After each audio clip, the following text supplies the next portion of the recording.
application. Recording in progress. Good, so he's trying to open another application.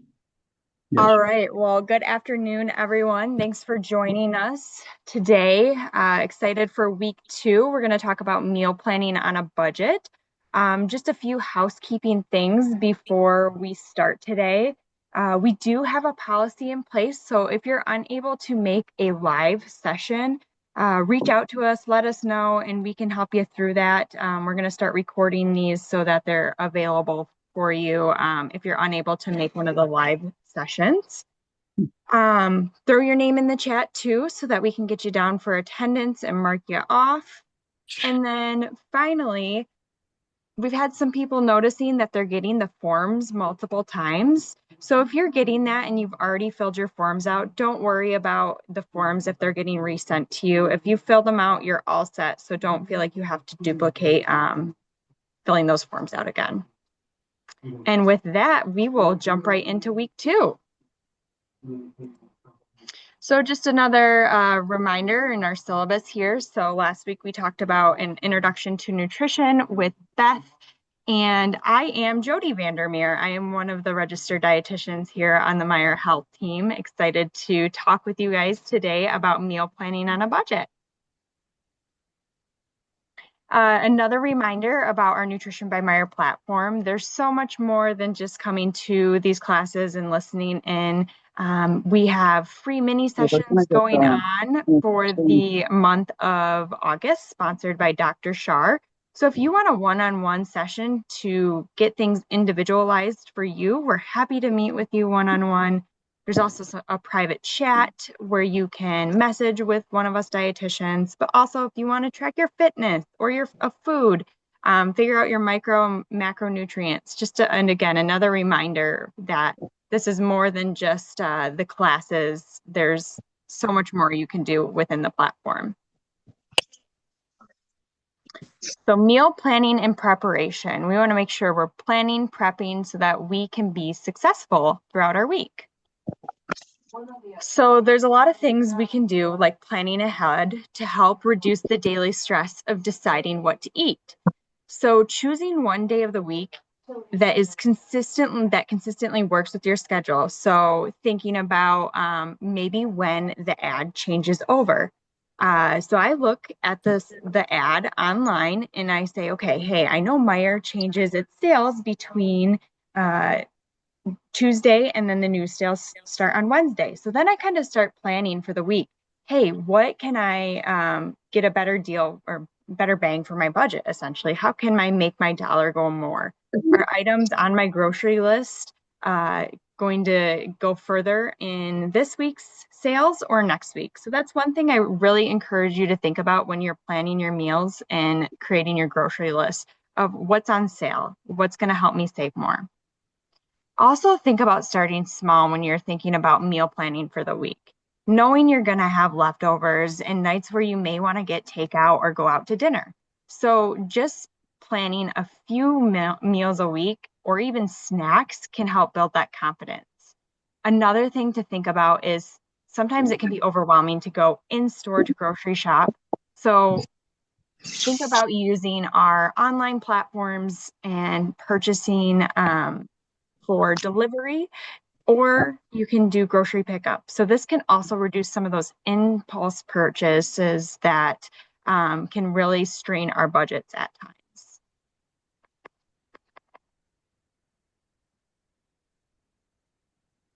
Let's simplify the process of figuring out what's for dinner. What are we eating this week?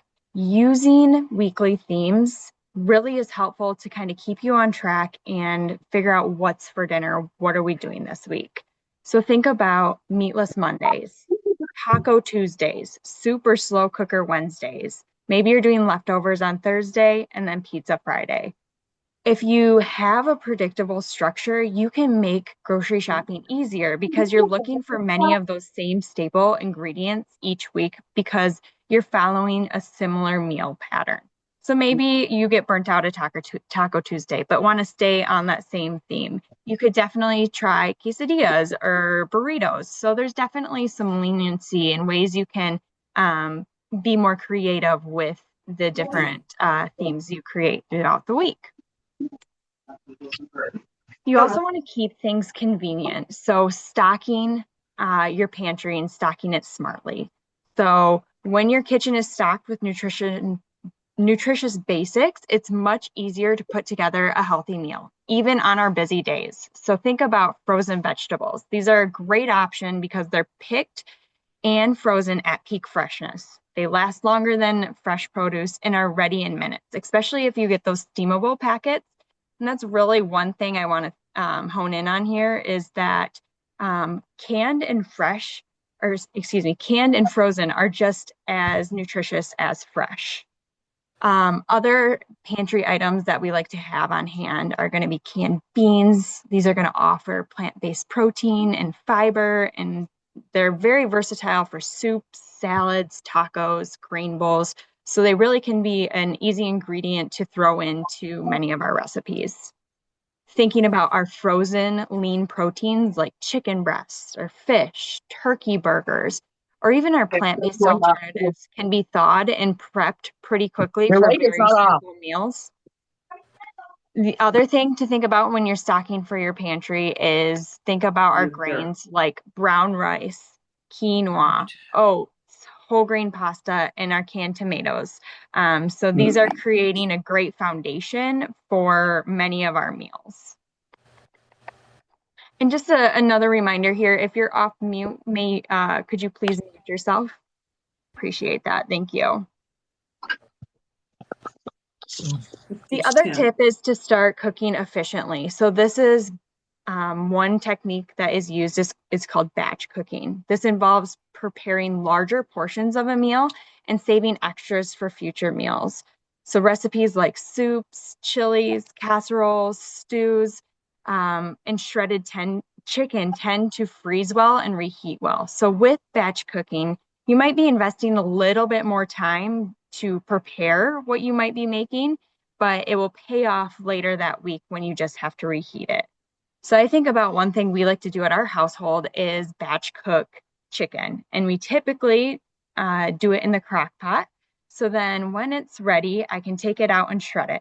Now I have my protein prepared for several meals throughout the week.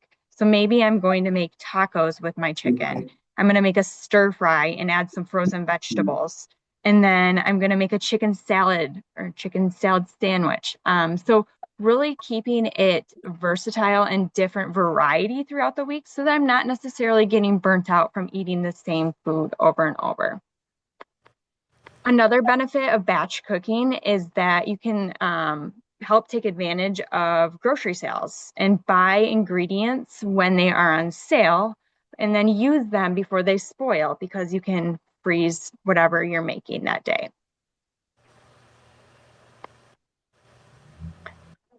Tip number 5 is to prep for success. So portioning our snacks out ahead of time can prevent overeating and make it easier to recognize our hunger and fullness cues. So many snack foods are easy to overconsume when we're directly eating out of the package. So I think about many of us might be grabbing a popcorn bag or chips or crackers, whatever it might be, and bringing that to the couch and eating it at that sitting. And we're not really keeping track of how much we're eating.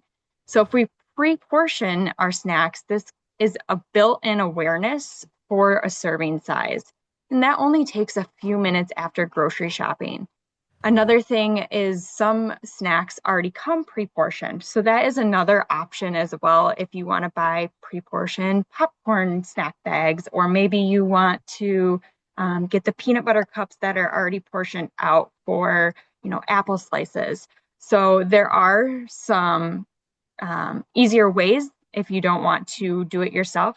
We do offer those options in store.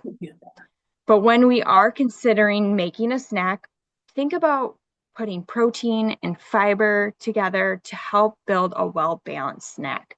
Both of these things are going to help us feel fuller, longer, and keep you satisfied. So think about, like I said, the apple slices and peanut butter, or Greek yogurt and berries, cheese with whole grain crackers. If you like kind of the sweet and savory options together, you could do nuts and dried fruit or like a trail mix. Vegetables and hummus are also another great snack idea. And you can plan these snacks and pre-portion them ahead of time. And one thing I like to always tell people who are looking to meal prep so that they're setting themselves up for success throughout the week is make it fun. Put on some music that you enjoy. Maybe you have a podcast that you like and you save it for the day that you're going to meal prep. Or maybe there's a show that you would like to have on in the background so that you can watch that while you're meal prepping. So it's not feeling like it's boring or that it's a task you have to get done. For tip number 6, we want to think about keeping it balanced.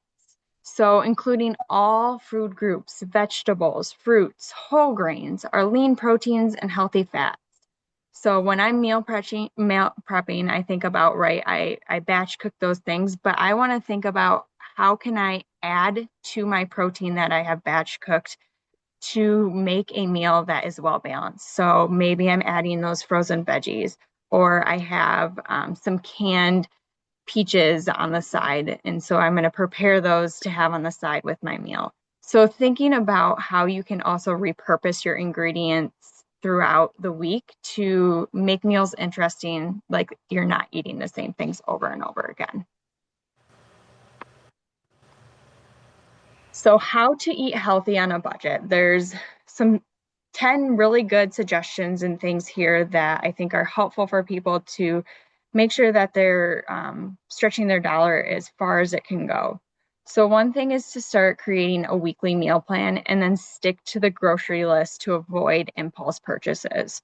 So anyone who knows me knows that one of my biggest pet peeves is when I get the midday text of, what are we having for dinner tonight? So that is one thing we've started to do at our house, is to plan what we're having throughout the week. So that takes the stress off us of, we know tonight we are having leftovers. So think about planning your meals, creating that grocery list based on those recipes and those meals you're going to have throughout the week, and then stick to it. Don't go off your list. Like I said, look at our store ads, digital deals, and check your M-Perks for discounts. Make sure you're going into your M-Perks, clipping those coupons, and looking at what's on sale in the ad. And then, like I said, check midweek which sale is going to be better for what you need on your grocery list. Some items are cheaper per serving when bought in larger quantities. So a lot of our grains are cheaper when they're bought in bulk.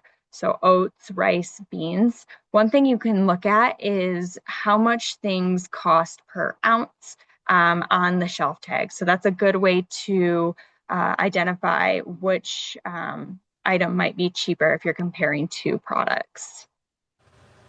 Choosing generic brands or store brands often offer the same nutrition, just at a lower cost. So nutrition doesn't change between, national brand or Meyer brand, and store brand or generic brand will typically be cheaper than the national brand. Frozen and canned produce offer longer shelf lives and still taste great. They also have that same nutrition benefit as fresh produce. So if you notice that there's like a 7 for 7 going on and you want to stock up on your canned fruits, canned veggies, you're going to still get that nutrition while also stocking your pantry for future success for any recipes you might have. Also think about buying fruits and vegetables that are in season. This is going to reduce the cost and also boost the flavor. So right now we have a lot of strawberries, raspberries, our nectarines, peaches are all in season. So those are typically going to be cheaper than if you were to purchase them during the winter time. So really think about eating in season, and that will help reduce the cost. So also think about plant-based proteins like our beans, lentils, tofu, and peanut butter. These are all nutritious and inexpensive alternatives to meat. So if you're looking to boost your protein or add protein to your meals, all of these are going to be good additions that will be friendly on your wallet.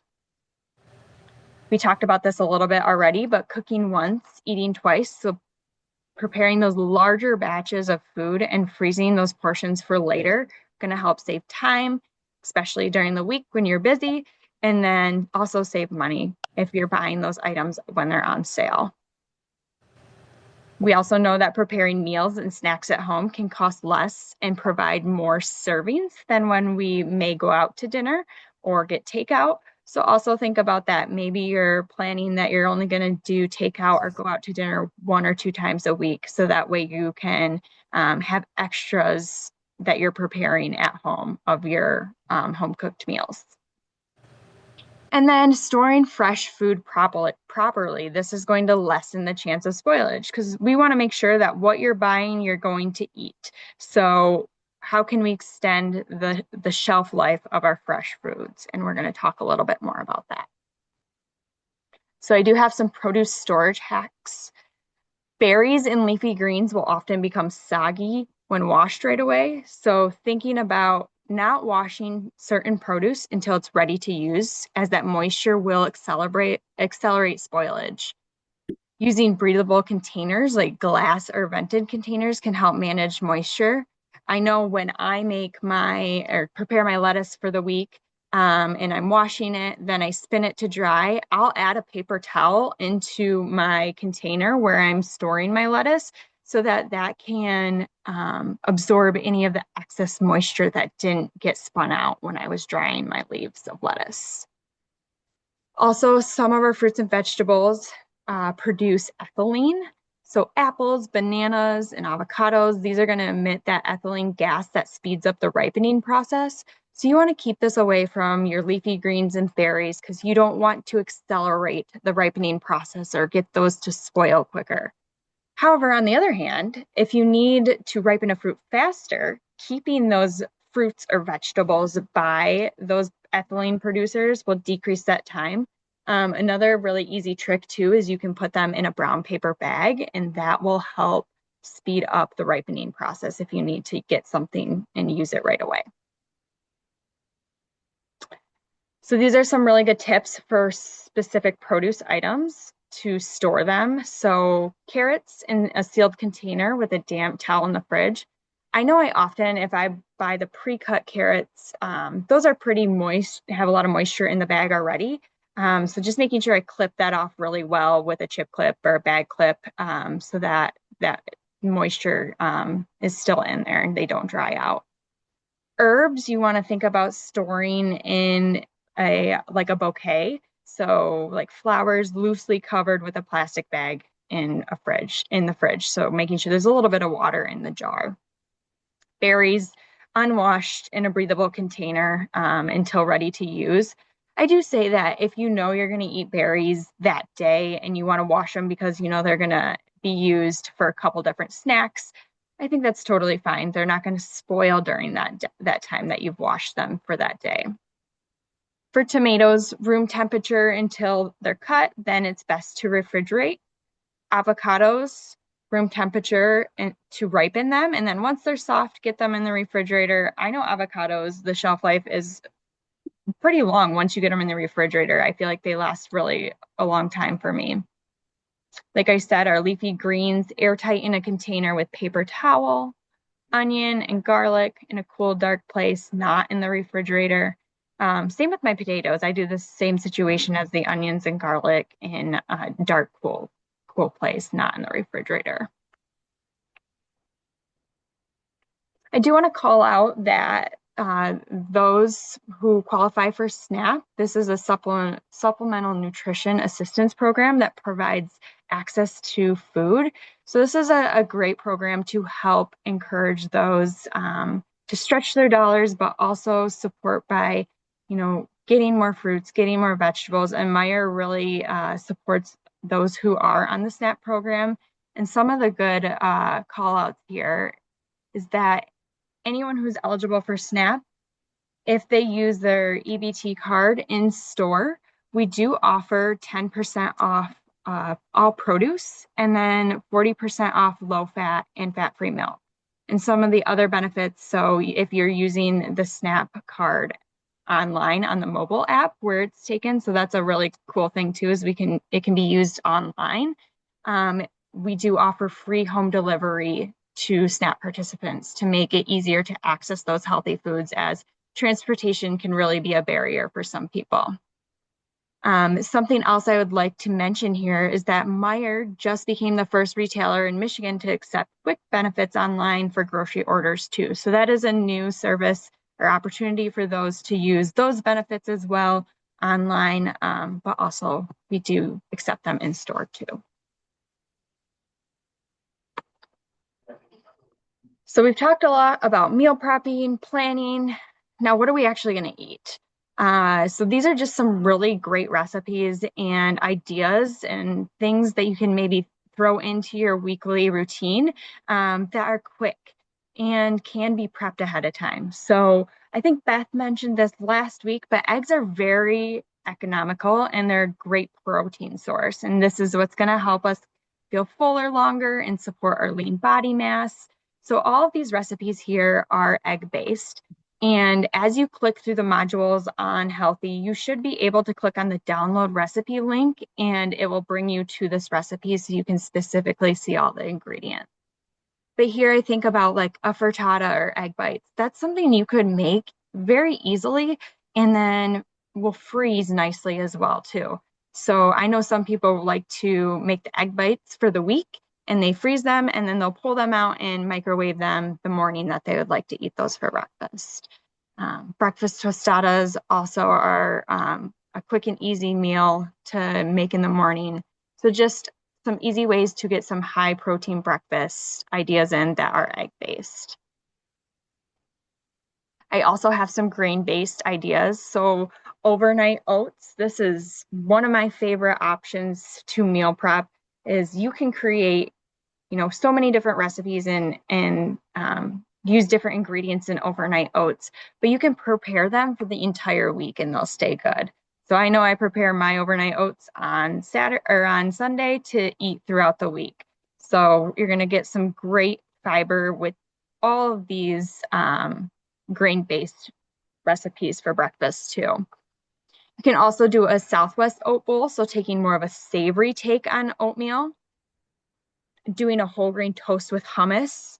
I think that's a great base, and then add what you like. Maybe you like onions, maybe you want to add some tuna to it or a tahini sauce or some greens, or you want to throw an egg on it. So there's so much you can do with toast, and hummus is just going to add that little bit of protein and fiber there. And then quinoa breakfast bowl and protein packed waffles. So another great option for breakfast that you can meal prep ahead of time. Some other ideas that are more dairy and plant-based. Chia pudding, very similar to overnight oats. Same concept, you're just using chia. This is going to be a great source of fiber, and it's a wonderful addition to just many different recipes. So you could add chia to oatmeal, you could add it to your yogurt. So it's a very versatile food. When I think about protein smoothies, one thing that I love to do is add tofu to smoothies. This will create a creamy smoothie and you can't taste the tofu in any way. So that will add some plant-based protein to a smoothie. And then beans and cottage cheese are great additions at breakfast time, snack time to add protein and fiber. So we talked about breakfast and then some quick lunch and dinner ideas. So these are just a few ideas to create that I've shared to create a balanced lunch or dinner. Each of these recipes are going to have protein, carbohydrates, and fat. And having all three of the macronutrients in a recipe is beneficial because we want to make sure that we're creating a balanced meal. So these are just some really great ideas. Maybe you're making a chicken burger, or you're going to have tuna stuffed avocado. So it's using all sorts of different proteins here as your source. So some of us may not be cooking for a family here, so I just want to provide some tips that will help cooking for two. We'll also go over some tips for cooking for a family as well. So shopping smart, we want to avoid buying items in bulk that are going to go quickly, such as like fresh produce. Buy what you know you're going to use and make sure that you are going to get through. So also think about choosing smaller containers or single portioned items. stocking up on your frozen vegetables and fruit. These are going to last longer, and they're easy, nutritious sides that you can pull out of the pantry or the freezer, or, if you want to add them to a smoothie. Scale recipes to match your serving size. So if you're looking at a recipe online, many of these recipe tools now, you can scale that recipe to your family size. So maybe you need to have it because you're cooking for 2 and it's serving 4 people. Or on the other side, you might want to cook once and enjoy it twice. So if you want to make the full recipe size, freeze the portions for later use, or if you know you're going to eat that meal in a day or two, or want to bring it for lunch the next day, that's another option. Make a little bit more if you're cooking for 2. Tips for cooking for a family. So planning ahead to reduce those impulse purchases and save time. Washing chopped fruits and vegetables when appropriate ahead of time for quick snacks or faster meals. I know that I like to have my family members' insight and what they like. So getting family members involved in the planning process, or maybe even the meal prep process. So maybe you're, giving your child the task to set the table, or start by bringing their plate to the sink when they're done. So getting even your kids involved for the meal prepping and prepping and planning can really help with making sure that they're eating those foods too. And then another thing, thinking about leftovers. So this can simplify your lunch or other dinners throughout the week if you want to, cook once, eat again in 2 days. Think about purchasing dry goods and family staples with a longer shelf life, like grains, beans, or whole wheat pastas, sauces, and canned tomatoes are going to all be great, easy addition to many recipes. So food is nourishing for our body, but we also know that it's social and emotional. So I just want to throw this in here too. While we may be planning for the week, it may not be perfect, and that's okay. We want to make sure that you're enjoying your food, enjoying it with friends, nourishing your body, and just know that eating together can help with lowering stress rates, depression, and just increase overall happiness. So keep that in mind too, that as you're planning and prepping for the week, it doesn't need to be perfect. And you may have off nights, and things may come up in the evening too, where your whole meal plan gets thrown off. And that's okay. You jump on the bandwagon the next day and continue with what you might have wanted to make the night before, or what you're planning on for that day. So that is all I have for today's session. I am going to stop sharing, but I want to open the floor to anyone that may have questions or thoughts.